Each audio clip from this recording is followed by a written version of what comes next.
Brent and Audrey, it's a lovely day here in Tampa. I'm telling you, what is it, about 85 degrees here, Jeff? Something like that. You know, we're roughing it here in Tampa. We got our shades, and we are ready for some basketball. I'm here with my good buddy, Jordan. Look at Jordan. How long did it take you? When did you get those done? Just now. Yeah? What do you think? Are you a Bruins fan now? Yes. That's right. Randy Edsel back. This is one of those kind of a, what do they call it, a gut check? I mean, it was so gut-checking that I still have my credential on. We'll talk some UConn. We'll talk all sorts of really great stuff, even though the Beaver doesn't talk. But I can. Do you believe in miracles? Part 2? Well, not exactly. Thank you. But the USA-Russia game did go to overtime. It was a beauty, and then to a shootout. Oh, we'd love to show you the highlights, but we can't. Big bucks will do that to you. So it's time for us to show you how it happened. This is called recreations. Dave, hit it. All right, here we go. Now, this happens to be Jonathan Quick. I know it looks like Tim Thomas, but this will be Jonathan Quick. Ilya Kovalchuk in the shootout, okay, in overtime, comes in, he skates in, and he goes with the shot, but a great save made by Jonathan Quick. The crowd's on fire. Okay, so T.J. Oshie, he's the guy for the U.S. who is shooting because you can keep using the same guy, right? So he comes in, he's going up against Sergei Bobrovsky, all right? So he's been making all these moves and making all these moves and making all these moves, and you know what he said? Forget the moves. He shoots and scores, and the U.S. wins 3-2 in a shootout. That's right. There you go. Nice job, Jonathan Quick. Nice job, T.J. Oshie. And guess what? The U.S. wins it by a final count of 3-2. And that's our scoreboard. Fingers. All right. Good morning, everyone. Well, week 2 of our Fox 61 High School Football Patrol Game of the Week, we went to Palmer Field. That's where Xavier hosted Newtown. Well, we finished up the season at Palmer Field last night as the co-op of Vinyl Tech East Hampton and Goodwin Tech hosted Cheney Tech. Now, cheerleaders from Vinyl Tech and East Hampton were cheering as they get ready to take on the Beavers, who, boy, have this combination that was looking really good. Quarterback Efren Dawson, he's their 4th-string quarterback. He would have been a starting running back because he's awesome. Threw one to Joshua Holman on rolling out to the right, and then he threw another one to Joshua Holman rolling out to the right. This one in the corner of the end zone to make it 14-0. Then it was time to do it on the run. Ramel World would give the Beavers a 21-0 lead. But the Bellhawks come back. Their quarterback, Mark Francis, look at that scramble. And he cuts to the right. See you later time. Touchdown. That made it 21-6, but one more touchdown from that Dawson-Holman duo, and it was a 27-6 victory. The Beavers seniors go out with a win. Hey, last night Berlin had already clinched a playoff spot, but they were looking to finish strong against New Britain. Well, the Golden Hurricanes had other ideas. Here, quarterback Kevin Dunn's pass.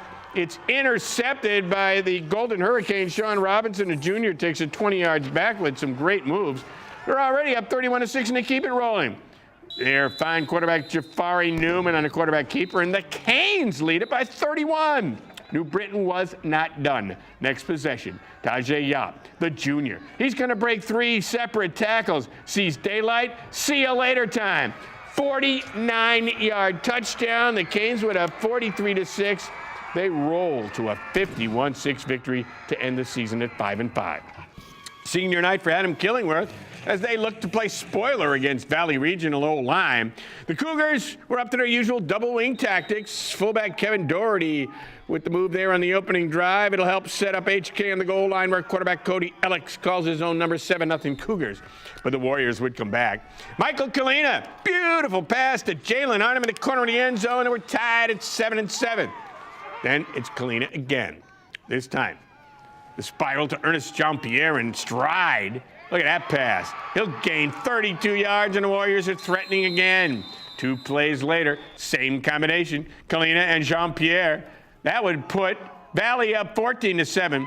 They go on to win this one 22-7, and they qualify for the Class S playoffs. Well, a couple of months ago, Former UConn star Rebecca Lobo joined her coach Gino Auriemma, becoming a member of the Basketball Hall of Fame. Pretty good, right? Well, they hadn't had a chance to honor Rebecca at UConn until last night. All right, let's go out to stores where fans were invited to sign that banner for Rebecca, which is kind of a cool thing, isn't it? There she is, coming out there, all smiles, doing a great job with ESPN and covering the sun and whatnot. Here she is with Gino, and they got a watch her. It's an honor in there. Nice job. And time to unveil the banner. Ooh. Every time I come to a game in Campo, which is a couple times a year, it totally brings me back. It was pretty awesome. There she was, back with Southwick. There's Crystal Dangerfield and Gino to last night's game. They played 20th ranked Cal. 20th ranked Cal. And you know what Cal had? No chance. Kia Nurse hit the three there. They went up by 9. Katie Lou hurt her foot on that one. That's kind of the top of the foot thing. There's a sprain there. We will know more today, hopefully, on that, and hopefully she'll be back soon. Nafisa Collier stops, pops, and hits a 3 right there. That made it 37-18. That's right, looking pretty good. And then it will be another jumper there for Nafisa as the Huskies would cruise by a final count of 82-47. On the scoreboard, UConn field hockey, Nancy Stevens and company. Charlotte Beitner had the goal for UConn yesterday. Carolina tied it, but they won in a shootout, so they will play Maryland in the finals. That will be on Sunday, so that would be tomorrow, wouldn't it? Checking out the hockey, let me mention to you that the Pack lost, Yale lost, QU won, and UConn lost. As you all know, Yale-Harvard, 12:30 this afternoon, as Yale tries to win its first outright Ivy League championship in 37 years. And tonight at Fenway Park, it'll be the UConn football team taking on Boston College. That's right, football at Fenway. And Central at noon, looking to clinch outright the Northeast Conference Football Championship. Good luck to everyone.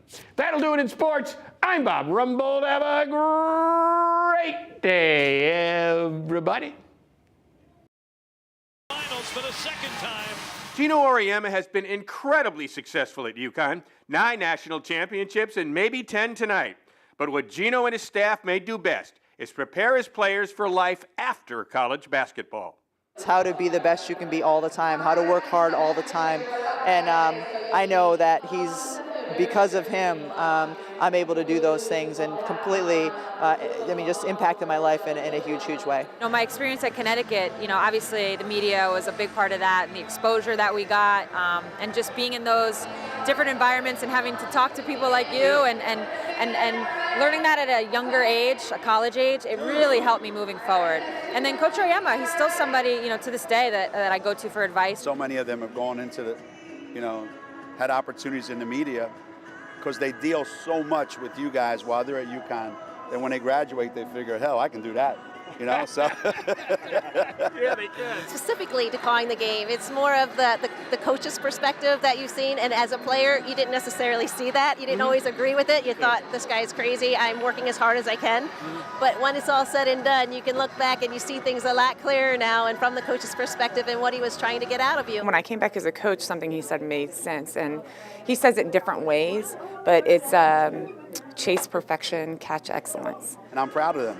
I'm proud of the way they handle themselves, the way they conduct themselves, the opportunities that have come their way, and how they've taken advantage of those opportunities. When parents let their youngsters play sports, they know there's always some risk of injury. But parents of baseball and softball players may not realize the bat their youngster brings to the ballpark may put them at greater risk. The ping of the aluminum bat has replaced the crack of the wooden bat in most baseball leagues due to the high cost of wood. But at what cost? They're more dangerous than wood. We visited this story back in 2001. There have been some changes, but the risk still exists. Probably on national TV or regional TV, some kid getting hit and killed by a line drive. What we call the momentum. Dr. Sadhu Nanjandaya is a physics professor at Central. He understands the science that makes these aluminum bats much more dangerous. When the ball hits the bat, it flexes. That's that trampoline effect. for a speed of 80 miles per hour incoming. The outgoing ball for wood is about 90 miles per hour. With aluminum is about 100 miles per hour.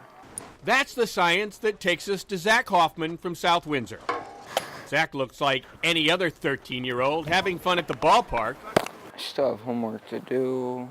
Here with his Team Connecticut baseball teammates. But Zach's life changed last July.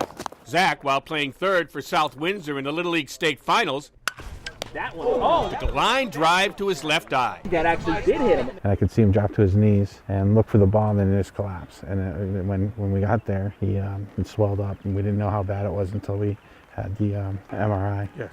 And you could actually see the globe wasn't the same. And then they transported him down to Yale New Haven, and he had to get 30 sutures across the eye, and it had to be put together. After many trips to the doctor, Zach ended up losing his vision in that left eye, but it hasn't stopped him from coming back to the game he loves. That's it. Baseball. That was important to me before. It was a big part of my life, and well, coming back just seems like I had to do it. My wife can't watch him still, so it's tough for her. It's tough for me, but somebody's got to be here. He's going! I think it's tougher on us than it is on him. The grit, the determination, the work ethic to want to continue with something that you love after, something tragic like that happens is, like I said, I can never imagine what it's like, and, I applaud him for that. Zach now plays first base for Team Connecticut Baseball, a 13 and under AAU travel team, but he had to make some adjustments. For pitching, he wears a face mask, and it's not too comfortable for him. But he also wears Oakleys with a polycarbonate lens on first base, just to protect the good eye. It depends on some pitches. If it's inside, it's hard for me to see it a little. So I have to, turn my whole head, and open up my stance kind of like that, All of these changes making for some tough times. Well, I had bad games, but I guess I wouldn't get down as much, Yeah. Now you're thinking it's related to that. Yeah. He's doing well. It's just the dynamic of getting used to, like anything. It's probably in life, not even on the baseball field. After so many similar incidents, bat companies have taken steps to make some bats safer. It's called the BB-Core bat. The bats cut down the trampoline effect of the aluminum and composite bats. They're closer to wood, but not quite. High schools, colleges, and some youth leagues like the AAU use them, but not Little League. I feel like they should at least be this, if not wood, at the Little League level, because you have the same age kids that we have here today on a little diamond. And that 30 feet makes a huge difference in time, in terms of reaction time. Zach uses a BB-Core bat right now, but really isn't sold on that either. It's still pretty dangerous at this because they're still using the composite bats. It comes off really quickly. It's just, I gather you're not a big fan of the composite bats. No. Would you rather have them go to wood? Yeah. Speaking of going to wood, Zach's former league, the South Windsor Little League, beginning this season, is an all-wood baseball league. We reached out to the league president for comment. He didn't respond. Most other Little Leagues still play with the aluminum and composite bats, as does all of softball. Must be why softball pitchers wear those masks. On special assignment, I'm Bob Rumbold, Fox Connecticut News.